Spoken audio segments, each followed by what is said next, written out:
scumbag aunt ripped off my grandma for years. I put my nose in her business and had the IRS financially ruin her. Money can't buy love, but it can certainly buy revenge. And when it comes to family, sometimes revenge is the only language they understand.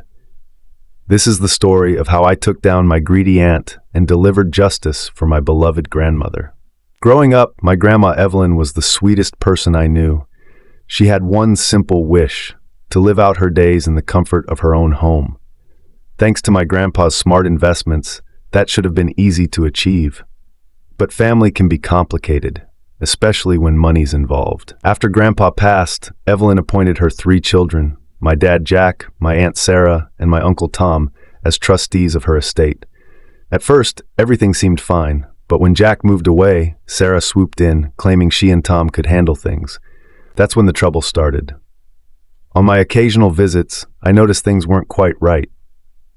Evelyn's fridge was full of spoiled food. Her driveway went unplowed in winter. Her beloved newspaper and cable TV were mysteriously canceled. Sarah lived just down the street, but only checked in for an hour each week. When Evelyn passed away, the real drama began. At the first probate meeting, Sarah tried to rush everyone into selling the house and splitting the money. But Jack pumped the brakes, insisting on an audit. Sarah exploded, hurling insults at him.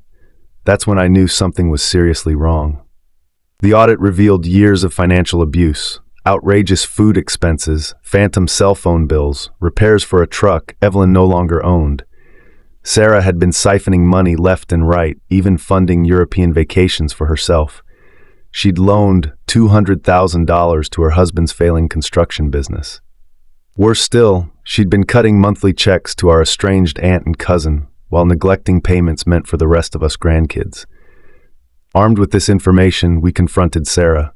The lawyer made it clear this was fraud, plain and simple. Sarah's face went pale as she realized prison time was a real possibility. In the end, she walked away with nothing. Justice served, right? Not quite. You see, Sarah had tried to cheat me out of $10,000 personally, and I don't take kindly to that sort of thing.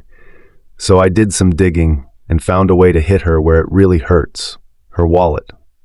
I reported Sarah to the IRS, providing all the evidence of her financial misdeeds.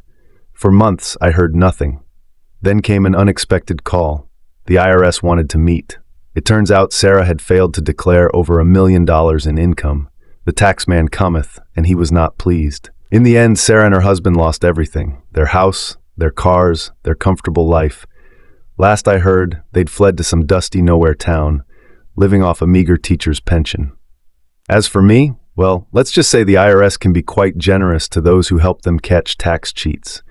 That $10,000 Sarah tried to steal from me, it turned into a $60,000 payday. The moral of the story: don't mess with grandma, and definitely don't mess with the IRS.